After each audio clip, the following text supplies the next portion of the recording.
ya. Saya tidak perlu sebutkan namanya, kita langsung saja. Assalamualaikum. Waalaikumsalam warahmatullahi wabarakatuh. Ustadz izin bertanya, apakah hukum berkorban sedangkan orang tersebut belum diakikah ketika masa kecilnya? Mohon penjelasan. Makasih Ustadz. Baik, ya semoga Allah rahmati saudara atau saudari kita ini beserta keluarganya dan menyertakan kita dalam pemberian rahmat Allah dimaksud. Pertanyaan ini saya duga juga mewakili sebagian saudara-saudari kita yang punya pertanyaan atau persoalan yang serupa, atau boleh jadi ini pun nanti akan bercabang kepada persoalan lain seperti apakah boleh kurban disatukan dengan akikah dan hal-hal sejenis lainnya. Baik, kita coba uraikan dulu dan seperti biasa kita pahami dulu dasar persoalannya sehingga pemahaman kita bisa lebih lengkap dan terukur, serta dari ukuran itu bisa menunaikan amalan dimaksud dengan lebih baik, ya. Ya, kita punya persoalan akikah di sini. Oke. Yang terkorelasikan dengan kurban. Kita akan pahami dasarnya dulu dari sini, ya, sehingga nanti dari dasar pemahaman ini kita bisa lebih memahami dan menyimpulkan hukum yang disampaikan oleh para ulama kita. Satu, persoalan terkait akikah. Kita lacak dulu keterangan para ulama kita yang tersambung dengan petunjuk Rasulullah SAW terkait bab akikah ini. Di antaranya kita temukan dalam kitab Sunan Abu Daud, jadi hadis riwayat Abu Daud, ya, rahimahullah, nomor hadis 2838. Kita bisa temukan juga langsung kerawinya, ya, dari Samurah bin Jundub, ya, Samurah bin Jundub radhiyallahu taala anhu, tersambung pada keterangan Rasulullah sallallahu alaihi wasallam. Baik, apa keterangannya kita bacakan? Kullu ghulamin. Ya, penting saya tuliskan. Ya, kullu ghulamin rahinatun bi'aqiqatihi. Nah, ini poinnya. Ya. Tuzbahu, keterangan kedua. Tuzbahu yauma sabi'ihi. Sabi'ihi. Ini yang penting yang keduanya. Kemudian wa yuhlaqu wa yusamma. Ini tambahannya. Wa yusamma. Ini poinnya. Kullu ghulamin. Setiap anak itu. Nah, garis ya. Setiap anak itu. Rahinatun bi'aqiqati. Tergadai dengan prosesi akikahnya. Bagaimana ini ditunaikan? Kapan? Tuzbahu, dengan disembelihnya, ya, hewan akikah itu yauma sabi'ihi, pada hari yang ke-7. Ini poinnya. Oke. Wa yuhlaqu, bersamaan dengan itu dicukur rambutnya bila ingin disempurnakan sampai cukur habis, ya, dibotaki. Wa yusamma, pun demikian diberikan nama terbaik untuknya. Jadi ada 3 proses di sini. Akikah, cukur rambut, diberi nama. Baik. Terkorelasi dengan ini juga ada hadis riwayat Imam At-Tirmidzi, ya, hadis riwayat Imam At-Tirmidzi. At-Tirmidzi, nama aslinya Muhammad, tumbuh berkembang di Tirmidz, ada yang menyebut Turmuz, disebut At-Tirmidzi. Nomor hadisnya 1519. Rawinya langsung dari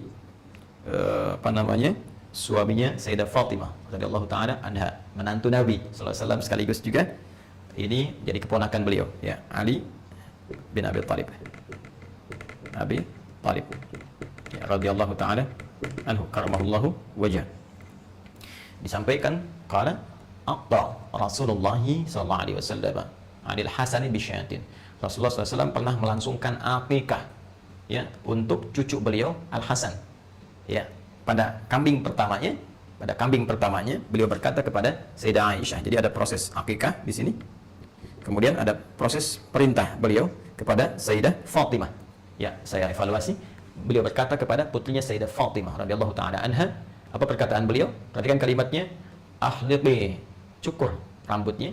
Wa tasaddaqi bi zinati sya'rihi bi fiddatin. Kemudian bersedekahlah dengan hasil timbangan cukuran itu dengan perak yang serupa atau yang senilai dengan hasil cukuran itu. Dan tentunya diberi nama pada saat itu dengan Al Hasan. Jadi di sini ada akikah, ada juga prosesi cukur rambut. Ini penting nanti saya sampaikan terkait dengan penafsiran waktu prosesi akikah. Teman-teman sekalian, fokus di sini. Pertama, Nabi menyampaikan terkait akikah, kullu ghulamin, setiap anak itu. Kata gulam biasanya dalam bahasa Arab itu dilekatkan pada anak dari mulai dia tumbuh, ya, menjelang sampai menjelang balig. Jadi belum sampai ke balig, ya, belum sampai ke balik. Belum balik. Jadi kalau dia masih dalam kandungan janin, terlahir kemudian disebut maulud, ya. Quran surah kedua ayat 233, ya, Nabi menyampaikan sallallahu alaihi wasallam langsung firman Allah Subhanahu wa taala dari Al-Qur'an. Ya, apa firman-Nya? Wal walidatu yurdi'na auladahunna haulaini kamilaini liman arada ayyatima radha'ah wa 'alal mauludi lahu. Ya, ini menunjuk kepada ayah yang baru diberikan karunia anak, disebut mauludi lahu. Ini sebagai berkah kepada orang tuanya. Jadi ketika anak itu lahir disebut dengan maulud, yang baru dilahirkan, lalu dari situ berproses menjadi sobi, bayi, ya, lalu tumbuh kemudian sampai menjelang balik disebut dengan gulam. Jadi dari anak itu mulai terlahir, terus sobi gitu kan, dari terus usia sehari, 2 hari, 3 hari, nah kemudian sampai menjelang balik, nama umumnya disebut dengan apa? Gulam. Baik. Ustaz, gimana kalau ada namanya gulam gitu ya? Apakah belum balik? Nah, mungkin ini pemaknaan berbeda ya. Tapi secara umum namanya demikian. Nah, rahinatun tergadai ia, kemudian diaqiqati dengan proses akikahnya. Saya mau sampaikan ini dulu teman-teman. Ya, akikah ini asal katanya dari kata aqqa. Tadi ditemukan di sini di At-Tirmidzi nomor hadis 1519 dari sahabat Ali bin Abi Thalib. Beliau berkata aqqa Rasulullah sallallahu alaihi wasallam. Ini aqqa ya, Rasulullah sallallahu alaihi wasallam. Sifatnya, keadaannya disebut dengan aqiqah. Aqqa itu asal katanya memotong, membelah, ya, menyembelih kalau kita sekarang lakukan terhadap hewan. Tapi asalnya memotong, aqqa ya, memotong, membelah, memisahkan. Dari mana akar kata ini muncul? Ini yang paling menarik. Jadi diksi yang disampaikan dari ketentuan syariat itu begitu istimewa. Ya, bukan pilihan kata biasa, tapi nanti terkait dengan hikmah-hikmah tertentu. Saya mau gali dulu sedikit teman-teman sekalian ke atas. Jadi ketika manusia tercipta dengan sempurna, kemudian terlahir, selain fisiknya disempurnakan, Quran surah 95 ayat yang keempat, laqad khalaqnal insana fi ahsani taqwim, kemudian juga diberikan perjalanan kesempurnaan akal, dari mulai informasi dari telinga sampai ke mata, sampai ke pikiran, sampai akal sempurna. Pun demikian jangan lupa ada kesempurnaan dari inti kehidupan, roh, jiwa, nafasnya. Nah, jiwa kita ini menjadi sempurna ketika kita mulai kemudian menjalani kehidupan usia 4 bulan, kemudian dilahirkan. Saat kesempurnaan ini terjadi, ada 2 potensi yang melekat dalam jiwa itu. Satu potensi baik disebut dengan takwa, yang kedua potensi kurang baik disebut dengan fujur, nama lainnya nafsu. Ini nanti bisa kita lihat di Quran surah ke-91 Asy-Syams. Ya, ayat ke-7 sampai dengan 10. Ya, wa nafsin wa ma sawwaha, ketika nafas itu telah tercipta dengan sempurna, fa alhamaha fujuraha wa taqwaha, maka dengan kesempurnaan itu diilhamkanlah kemudian ada jiwa fujurnya, jiwa takwanya. Takwa potensi kebaikan, ya, di sini puncaknya ada dibisikkan oleh para malaikat. Fujur itu potensi hal yang kurang baik, lawan dari takwa. Jadi kalau ada jujur, ada bohong, ya, kemudian ada tawadhu, rendah hati, ada sombong, demikian seterusnya. Yang fujur ini didesain oleh Allah untuk menjadi katalis, ya, supaya yang baik-baik ini bisa muncul. Sebab kalau nggak ada yang ini, yang satu ini fujur, jadi nggak akan bisa naik. Ya, saya pernah terangkan ini dalam edisi Sitama terdahulu. Nanti Anda bisa cek kembali. Secara cepat, fujur itu nama lainnya disebut dengan nafsu. Ya, jadi kalau takwa tadi bawaan sifat malaikat, karena itu malaikat selalu baik, tak pernah salah. Quran surah 66 ayat ke-6. Tapi nafsu ini cenderung membawa kesalahan. Quran surah ke-12 ayat 53. Ya, wa ma ubarri'u nafsi innan nafsa la'ammaratun bisu. Sedangkan nafsu itu sifat bawaan yang langsung dilekatkan pada hewan. Makanya kalau hewan berbuat banyak kesalahan dan tampil tanpa pertimbangan, ya, hewan senang tampil tanpa busana, hewan buang kotoran di mana-mana, ya, hewan melakukan hubungan gitu kan, yang tanpa kontrol dan seterusnya. Karena memang sifat fitrah hewani itu tercipta dengan nafsunya. Nah, yang paling menarik adalah teman-teman sekalian, Allah Subhanahu wa taala melalui petunjuknya kepada Rasulullah sallallahu alaihi wasallam memberikan dengan sifat kasih dan sayang yang sangat luar biasa, memberikan arahan agar sejak bayi itu terlahir, manusia itu mulai terlahir, dari mulai tumbuh sebelum balik nih, sebelum semua yang baik dan buruknya dicatatkan sebagai pertanggungjawaban hisab di hari kiamat nanti, diminta oleh Allah melalui petunjuk Rasulullah, hei, taklukkan dulu nafsunya. Simbolkan dengan potong itu. Ya. Maka disimbolkanlah dengan ibadah yang diberi nama dengan aqiqah, dari kata aqqa tadi. Memutus kecenderungan nafsu nanti untuk bisa tumbuh di masa baliknya dan bisa dikontrol saat dia tumbuh itu dan diarahkan untuk memotivasi takwanya menjadi katalis supaya nilai kebaikannya yang muncul. Nah, disimbolkan ini lewat pemotongan hewan karena nafsu tadi melekat pada fitrah hewani. Jelas ya? Bisa dipahami ya? Karena itu hewan kemudian dihadirkan, dipotong itu untuk simbolisasi sebagai ajaran syariat bahwa dengan itu diharapkan anak ini tumbuh menjadi pribadi yang bisa mengontrol nafsunya. Itu diantara hikmahnya. Ya, karena itu anak kalau dia tumbuh kemudian bersikap kurang baik kepada orang tuanya, ya kan interaksi pertama dengan orang tua kan di keluarga. Ketika ada anak yang tumbuh menjelang dia balik, bersikap kurang bagus pada orang tua, kata-kata yang kurang bagus, kata-kata kasar dan sebagainya, maka mohon izin, mohon maaf, itu dalam bahasa akhlak disebut dengan uququl walidain. Uquq, ya, uququl walidain. Seakar dengan kata ini dari akon juga. Uquq, sifat durhaka anak. Karena itu diharapkan dengan akikah itu sifat ini akan dipotong dari sejak kecil. Kemudian nafsunya mulai bisa dikontrol sehingga tumbuhlah dia kemudian jadi pribadi yang baik di masa yang akan datang. Itu pun juga harus disertai dengan penyertaan lingkungan yang baik. Orang tua merawat dengan baik, lingkungan ditempatkan di tempat yang baik. Ini diantara hikmah Nabi ketika menyebut kata maulud lagi tadi. Kullu mauludun yuladu, kullu mauludin yuladu alal fitrah. Ya, fa abawahu yahwidanihi aw yunassiranihi aw yumajjisanihi. Kullu mauludin, setiap yang terlahir dari lahir sudah ada fitrahnya. Ya, cuma nanti pengaruh lingkungan yang membuat dia berubah, bahkan mungkin boleh jadi dia menjauh dari Allah Subhanahu wa taala. Ya. Fokus baik-baik teman-teman, jadi paham ya? Ini. Nah, proses ini dilangsungkan kapan? Dilangsungkan ini batas awalnya, tuzbahu yauma sabi'ihi. Disembelih akikah ini untuk menjadi simbolisasi dalam syariat tentang pemotongan potensi nafsu, batas awalnya hari ke-7. Ya. Nah, ada yang mengartikan harus hari ke-7 gitu kan? Hari ke-7 di akikah, kalau nggak hari ke-7 udah lewat misalnya kan. Saya menghargai pendapat dimaksud, tapi barangkali saya lebih cenderung kepada pendapat dari ulama lain, khususnya juga yang menerangkan riwayat-riwayat ini. Siapa yang menerangkan riwayat ini diantaranya? Al-Imam At-Tirmidzi. Ya, beliau memberikan keterangan bahwa jika tak memungkinkan di hari ke-7, ini bisa hari ke-14, ya kelipatannya. Bisa jika tak memungkinkan bisa hari ke-21 misalnya, jadi bisa hari ke-7, hari ke-14, hari ke-21. Bahkan tadi ada yang memperluas pemaknaan ini kembali ke batas akhir ke sini, gulam. Jadi batas awalnya hari ke-7 supaya ada kelapangan, ya, masa baru lahiran langsung dipotong misalnya kambing kan juga boleh jadi bisa menyulitkan, ya, sedang fokus kepada perawatan anak belum bisa maksimal, maka batas awalnya hari ke-7, ya. Kemudian batas akhirnya kapan? Ini kalimat ini kullu gulamin, sampai batas anak ini sebelum balik ini yang berakhir. Ya, jadi kalau sudah lewat gulam, ya sudah bukan anak-anak lagi namanya, ya, sudah masuk kategori balik, ini balik, sudah masuk kategori dewasa, jadi remaja, jadi pemuda dan seterusnya. Nah, jadi ini batas akhirnya di sini. Saya lebih cenderung ke sini. Ini batas awal, ini batas akhir. Ya. Nah, kalau kemudian sudah mencapai ke batas akhir ini, ya sudah. Ya, sudah tidak berlaku lagi kemudian hukum akikahnya. Ya, akikah itu ingat, hukumnya bukan wajib, ya. Akikah itu sunnah. Tapi ingat, jangan dipandang remeh, sunnah yang sangat ditekankan. Ya, kenapa ditekankan? Tadi karena ada hikmah penting yang terkait berkelindan di balik syariat ini. Jadi anak ini diharapkan tumbuh, ya. Kalau sudah tumbuh dewasa, maka ini sunnahnya ini walaupun sangat muakkad ditekankan tidak berlaku lagi, walaupun boleh kemudian Anda ganti ini ke depan misalnya dengan sedekah. Boleh dengan diniatkan ini, misalnya saya pengen sedekah, saya laki-laki waktu kecil belum sempat ibu saya mengakikah, ya, atau ayah saya setelah dewasa ingin sedekah dengan senilai akikah ini, senilai 2 kambing, boleh, sah dilakukan.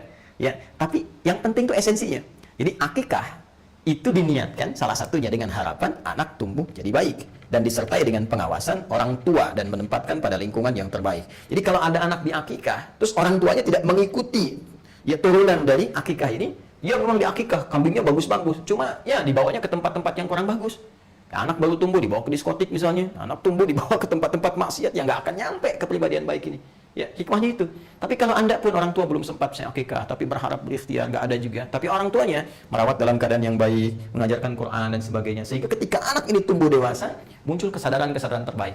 Bahkan dia melihat lagi keadaan sewaktu kecilnya. Nah, ketika melihat itulah kemudian ada tumbuh nilai-nilai kebaikan, dia boleh bersedekah. Tadi seperti yang saya sampaikan. Jadi hikmahnya ke sini, teman-teman sekalian. Ini berpahala. Ya, tapi kalau lewat masanya, kemudian tentunya tidak ada lagi kesunahan yang ditekankan akikah, tapi boleh kemudian Anda niatkan untuk misalnya bersedekah dengan senilai ini. Persis seperti begini, tahajud itu kan sunnah muakkadah. Tahajud malam kan, sunnah muakkadah, bukan wajib hukumnya, tapi sunnah, tapi sangat ditekankan karena ada banyak kemuliaan yang tidak didapatkan dalam sholat-sholat selain tahajud. Itu ada di Quran surah ke-17 ya, ayat 79 sampai dengan 81-nya. Wa minal laili fatahajjad bihi nafilatan lak. Di antara sebagian malam bangun tunaikan tahajud. Nafilah, ya, itu nafilah, penyerta, ya, tapi penting. Penyerta kepada yang pokok, yang wajib diikutkan, ya, sunnah hukumnya, nafilah jenisnya, tambahan. Nafilah itu tambahan, tambahan dari yang pokok, tapi penting sekali, saking pentingnya kalau bisa tunaikan. Ya, nanti kalau ada orang sudah terbiasa tahajud, tiba-tiba malamnya nggak sempat bangun gitu. Ya, karena faktor tertentu besoknya. Kemudian dia bangun. Ya, maka ada waktu-waktu yang kiranya sudah lewat dari tahajud, tapi besoknya masih ada. Maka Nabi dalam satu riwayat dan disampaikan informasi dari para ulama menyampaikan amalan-amalan yang kiranya bisa untuk menggantinya. Misal dengan apa? Menambah di sholat duhanya, ya, ditambahkan jumlah bilangan rakaatnya. Ya, kalau tidak pun lewat dari bilangan duha itu sampai ke zuhur kan sudah lewat dari waktu duhanya, ya. Karena dari itu dia mungkin bisa ganti dengan perbanyak sedekah, banyak baca Quran, walaupun tentunya amalan ini tidak disamakan dengan tahajud, tapi niat itu yang diukur oleh Allah Subhanahu wa taala dan kesungguhannya untuk bisa menunaikan amalan-amalan dengan baik. Dan bahagianya kita, amalan itu ditimbang, dinilai oleh Allah berdasarkan niat dan kesungguhan. Innamal a'malu binniyat. Kemudian tentang kesungguhan di Quran surah ketiga ayat 142. Ya am hasibtum an tadkhulul jannata walamma ya'lamillahu alladziina jahadu minkum wa ya'lamas sabirin. Untuk bisa bekal ke surga itu Allah akan melihat kesungguhan kita dalam menunaikan amalan-amalan. Ini poinnya, ya. Jadi dari sini bisa terjawab kalau sudah dewasa, maka tadi, ya, tidak harus Anda berpikir untuk akikah lagi, tapi Anda boleh kemudian memikirkan, merencanakan, berikhtiar untuk sedekah, ya. Nah, seperti ini. Jelas. Dan sedekah yang paling bagus, ya, diantaranya waktu-waktu seperti ini bisa memperbanyak infak atau Anda alihkan kepada kurban tadi, ya, kurban. Teman-teman sekalian, ini poinnya. Ya, sudah. Kalau tadi mau spesifik, niatkan sedekah saja. Dan sedekah untuk dulu akikah saya yang belum sempat terlaksanakan. Ya, kemudian Anda pilihan terbaik sekarang, ya sudah, saya mau sendiri saja kemudian untuk menunaikan ibadah kurbannya. Nah, sekarang muncul pertanyaan kedua, Ustaz, bisa nggak saya satukan kurbannya dengan akikah? Ini. Baik dalam kasusnya serupa di sini, misal lahiran anak pas menjelang Dzulhijjah, ya kan? Begitu lahir, pas waktu-waktunya mau kurban. Bisa nggak di hari ke-7 ini atau kelipatannya misalnya saya sekalian kurban, sekalian akikah? Ya, atau tadi saya mau sedekah, bisa nggak disamakan sedekah dengan kurbannya? Nah, di sini para ulama terbagi pada dua pendapat utama. Yang pertama, teman-teman sekalian, ada di kitab Musannafnya Ibnu Abi Syaibah.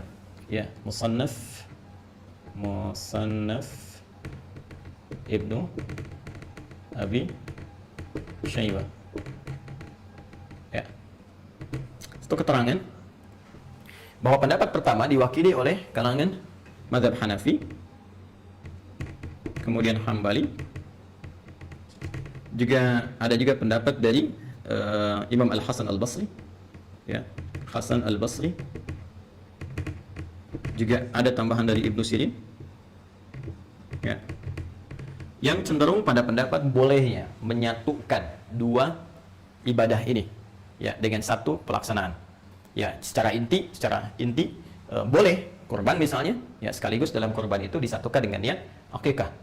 Ya, misalnya kalau untuk perempuan lahir terus pas bersamaan dengan Dzulhijjah, dia pengen kurban sekaligus dengan kurban itu disatukan untuk niat akikahnya. Nah, ini menurut pendapat yang pertama, ini boleh, silahkan saja, sah saja untuk dilakukan. Jadi silahkan Anda berkurban kemudian niatkan sekalian untuk akikah. Atau dalam konteks yang sedekah ini boleh, silahkan berkurban, niatkan sekalian untuk konteks sedekah. Ya, dengan berharap akikah yang kemarin-kemarin juga Allah berkenan menerima ibadah terbaiknya.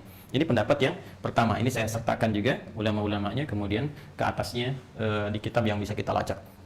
Kemudian yang kedua, teman-teman sekalian, ya, ada juga pendapat dari kalangan ulama Malikiyah, ya, yang disambungkan ke Imam Malik. Kemudian Syafi'iyah, di kalangan Syafi'iyah yang disambungkan kepada Imam Asy-Syafi'i. Ya, ini bisa dilacak di dalam kitab Fatawa Al-Fiqhiyah Kubra, ya, Fatawa Al-Fiqhiyah Al-Kubra karangan Ibnu Hajar Al-Haytami. Nah, ini menarik pendapatnya. Ya, sebelum beliau mengurai boleh atau tidaknya, yang paling menarik, beliau uraikan dulu esensi dari ibadah ini. Ya, perhatikan baik-baik.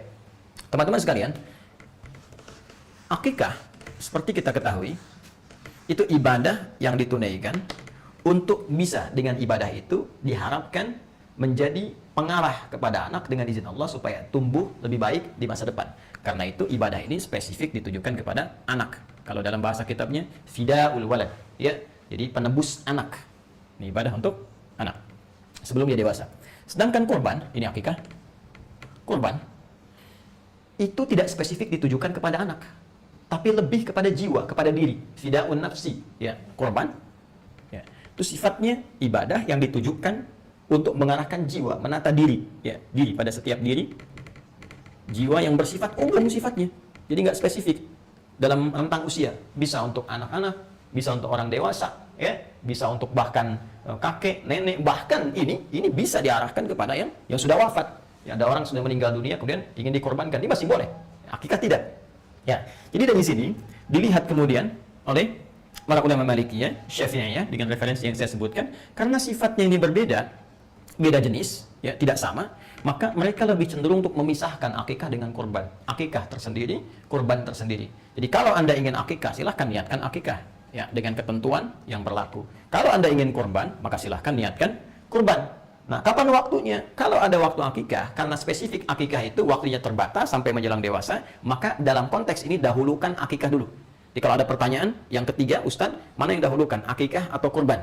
Maka dalam konteks ini, jika waktunya bersamaan dengan waktu spesifik akikah, anak ini lahir sampai tumbuh sebelum balik, misalnya, ada rezeki yang Allah titipkan pada kita, maka yang dahulukan akikah.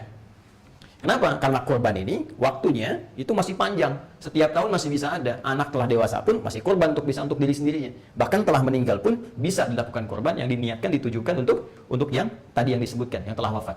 Ya, jadi dahulukan akikah kalau momentumnya bersamaan. Tapi kalau momentumnya sudah lewat dari sini, Anda bisa dahulukan korban. Jelas ya? Korban dahulukan karena ini sudah lewat waktunya. Kecuali tadi Anda ingin bersedekah untuk berniat menutup akikah yang telah lalu, bukan ibadah akikahnya, tapi sedekahnya yang Anda lakukan. Maka itu pun terpisah. Silahkan bersedekah di waktu yang lebih umum dan dahulukan kurban di waktu yang bersamaan dengannya, yaitu waktu-waktu di awal Dzulhijjah sampai dengan hari tasyriknya. Nah, ini analoginya begini. Jadi dalam syariat itu, ini tajam sekali ya, tajam sekali. Dalam syariat itu, teman-teman sekalian, jadi ibadah yang bisa disatukan, ya, pertama itu jenisnya serupa. Jenisnya sama. Yang kedua, yang diikutkan itu bukan ibadah pokok. Ya, bukan ibadah pokok. Ibadah penyerta sifatnya. Ya, contoh begini. Saya contohkan sholat lah yang paling gampang. Sholat. Ya, sekarang kita ingin menyatukan jenis-jenis sholat. Ya, jenisnya sama-sama sholat. Ya, sholat dengan sholat kita ingin satukan. Sekarang yang satu misalnya kita ingin sertakan kepada yang lain. Maka yang boleh disatukan itu yang sifatnya bukan pokok. Ya, bukan ibadah khusus dengan nama tersendiri. Contoh, tahiyatul masjid. Ya, salat tahiyatul masjid. Tahiyatul masjid itu bukan salat yang berdiri sendiri, tapi lebih menunjuk pada keterangan Rasulullah setiap salat 2 rakaat yang ditunaikan sebelum kita duduk di masjid. Semua jenis salat 2 rakaat. Kalau bahasa nabinya, bima makna qala Rasulullah sallallahu alaihi wasallam, "Idza dakhala ahadakumul masjidah." Ya, idza dakhala ahadakumul masjidah, fala yajlisa hatta yusalli rak'atain. Idza dakhala, apabila akan masuk ahadakumul masjidah, satu di antara kalian ke masjid. Ya, fala yajlisa, maka jangan langsung duduk. Jangan di sini sifatnya menunjuk kepada larangan yang diutamakan dalam pengertian sunnah. Gitu kan? Ya, hatta yusalli rak'atain, sampai dia salat 2 rakaat. Ya, jadi salat dulu 2 rakaat, kemudian baru dia duduk untuk i'tikaf. Ini sifatnya sunnah. Ya, artinya dalam keadaan terdesak pun dia kemudian mesti duduk, langsung duduk saja. Jangan dipaksakan kemudian sunnah menghambat kepada sesuatu yang lebih utama. Contoh dalam kasus khutbah Jumat. Ini banyak saya temukan, khatib sudah naik ke atas mimbar, bahkan tengah-tengah khutbah, orang datang terlambat, terus maksa masuk ke dalam, masih tahiyatul masjid. Ya, yang paling celaka, yang masuk 1, 2, 3, 4 orang, khatibnya sudah masuk khutbah kedua. Udah mau ditutup, datang sholat lagi. Kapan ditutupnya? Ya, karena itu dalam madzhab Maliki, kalau sudah khatib naik ke atas mimbar, ini tidak dianjurkan tahiyatul masjid, langsung duduk. Ya, kecuali dalam kondisi tertentu, ya, kasusnya seperti Sulaik Al-Ghatafani di zaman Nabi SAW yang ingin dikenalkan kepada jamaah bahwa ini ada orang baru, bukan orang Madinah, yang butuh bantuan. Karena itu beliau tunjuk untuk sholat, ya, sedangkan beliau masih menunaikan khutbah. Ini pembahasan lain nanti ya, supaya tidak melebar. Nah, jadi jangan langsung duduk kecuali sholat 2 rakaat. Sholat apa yang dimaksud? Ya, sholat apa saja. Bisa sholat wudhu, setelah wudhu masuk masjid sholat. Ya, bisa sholat duha. Ya, jadi umum sifat sholatnya. Di setiap sholat yang ditunaikan saat masuk ke masjid 2 rakaat itu sama dengan nilainya tahiyatul masjid. Karena itu tahiyatul masjid itu bisa dimasukkan ke dalam setiap sifat sholat apapun yang ditunaikan sebelum duduk. Jadi kalau sudah Anda masuk misalnya, ya sudah, nggak usah Anda tunaikan satu sifat. Ya, contoh begini. Mohon maaf ya, ini untuk simpel ya penyatuan. Anda datang subuh ke masjid. Masih ada waktu 5 menit sebelum qomat, kan? Ada sebagian saudara kita yang ketika masuk tahiyatul masjid dulu. Setelah itu salat sunnah qobliyah, ya. Tidak dilarang, sah-sah saja boleh, silakan. Tidak ada masalah di sini. Tapi sebetulnya Anda bisa membuat simpel. Bagaimana caranya? Masuk tunaikan 2 rakaat sebelum subuh. Ketika Anda tunaikan qabliyah subuh 2 rakaat sebelum subuh, ya itu saat masuk masjid lalu Anda duduk itikaf, itu sama nilainya, sudah mencakup kepada tahiyatul masjid. Ditunaikan 1 sholat sudah mencakup 2 sholat di sini, ya disatukan dalam satu ya syariat yang sama, dalam satu pelaksanaan yang serupa. Jadi sisanya tahiyatul masjid digabungkan dengan tadi qabliyah subuh, ya niatnya qabliyah subuh, penamaannya sudah masuk tahiyatul masjid dengan sifatnya. Dari situ sisa waktunya Anda gunakan untuk berzikir, bisa berdoa, kan mustajab. Ya di antara adzan dengan iqamah. Ya, dengan demikian Anda teruskan amalan-amalan lainnya. Ini menyatukan 2 jenisnya sama-sama sholat, yang satu bukan pokok. Nah, sekarang gini, akikah dengan kurban. Jenisnya sama nggak? Sama-sama nyembelih hewan, ya kan? Sama-sama menyembelih kan? Bahkan hewannya bisa sama. Kambing kan sama kan? Baik, kambing dan sejenisnya. Itu bisa ada kesamaan. Cuma sekarang, apakah yang satu pokok, yang satu bukan, atau dua-duanya pokok? Satu ibadah yang terpisah.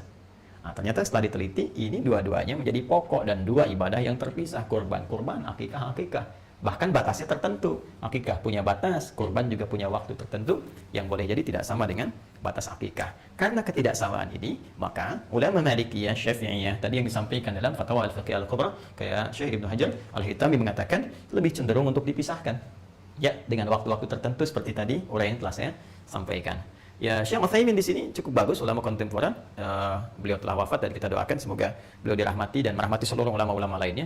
Saya sebut Syekh Utsaimin untuk mencontohkan sikap ini loh, yang tadi. Beliau itu kan Hambali, jadi pengikut di mazhab Imam Ahmad bin Hanbal. Kemudian juga salah satu ulama yang sangat istimewa di rezim Saudi yang sekarang ya, dan beliau telah wafat dan beliau punya corner ya, pojok Syekh Utsaimin di Hotel Sofwa. Jadi kalau Anda masuk ke Hotel Sofwa, masuk dari pas jajar dengan Masjidil Haram itu lurus, sampingnya Zamzam persis nempel ya. Anda lurus masuk, kemudian dari situ naik eskalator pertama, masuk, kemudian ada toko-toko, naik lagi 1 eskalator ke atas lagi ya. Begitu naik eskalator ke atas, sebelah kanannya ATM, tukang es krim, balik ke kiri. Nah, dekat ke kiri itu langsung ada pojok Syekh Utsaimin di situ. Jadi Anda bisa lihat. Terus naik lagi ke atasnya, itu sofa. Ya, sebelah kanannya tukang cukur, 30 real.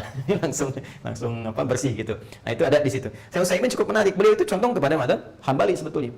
Ya, kata beliau bisa disatukan, tapi akan lebih bagus kalau menurut saya pribadi, kata beliau, bisa dipisahkan. Jadi kalau ada anggarannya, kalau anggarannya itu bisa mencakup 2 ini, kata beliau akan lebih bagus kalau dipisahkan. Jadi mengambil yang pertengahan, satu untuk akikah, satu lagi untuk kurban. Saya ingin menunjukkan betapa sikap para ulama-ulama itu begitu objektif, begitu teduh, kan?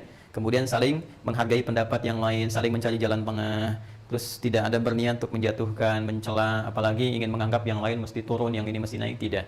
Dan itu sebetulnya bagian dari karakteristik yang harus dimunculkan dan kita saling mendoakan.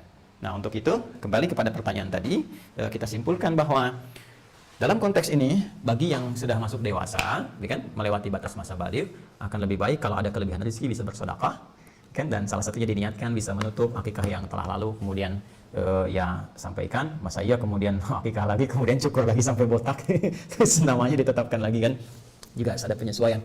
Kemudian yang kedua, jika ada bersamaan akikah dengan kurban, mana yang dahulukan? Saya pribadi tadi lebih cenderung kepada sikap yang diambil oleh para ulama Malikiyah, Syafi'iyah. Jika memang ada rezeki yang berlebih, kita bisa pisahkan antara akikah kemudian dengan kurban, karena ini 2 pokok ibadah yang berbeda, yang tidak sama, yang ketentuannya juga memiliki ketentuan masing-masing. Jadi kalau waktunya pas anak itu lahir, saya lebih cenderung akikah dahulukan. Ya, karena kurban bisa masuk di masa-masa berikutnya. Walaupun Ustaz, bagaimana kalau anak itu wafat? Kan bisa kurban diniatkan untuk anak. Tapi kan nggak bisa akikah diniatkan untuk anak kalau anaknya sudah wafat. Ya? Baik, jadi dahulukan akikah dulu. Nah, kalau terbalik situasinya sudah dewasa, maka dahulukan kurban dulu. Ya, karena waktunya khusus. Nanti setelah kurban, kalau Anda ingin bersedekah mengganti yang akikah, maka itu silahkan dengan segala kelapangan, dan semoga Allah menerima amal ibadah dan merahmati kita semua. Kurang lebih ini, ya, saya bisa menjawab dari awal dengan cepat, misalnya ini hukumnya begini, paling-paling selesai 2 menit, 3 menit. Tapi kan kedalaman ini nggak kita temukan. Jadi mohon izin untuk bersabar kalau sekiranya ada pertanyaan. Saya bahas kadang mungkin, wah ini kok kemana-mana, bukan kemana-mana, karena memang korelasinya ke situ gitu, ya. Jadi agak lebih panjang supaya kita bisa memahami dengan lebih baik.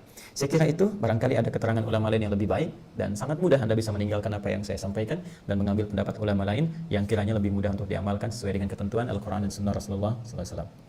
Demikian teman-teman sekalian, semoga bermanfaat, ya, semoga Allah memberikan taufik. Subhanakallahumma wa bihamdika, asyhadu an la ilaha illa anta, astaghfiruka wa atubu ilaik, wa akhiru da'wana alhamdulillahirabbil alamin. Assalamualaikum warahmatullahi wabarakatuh.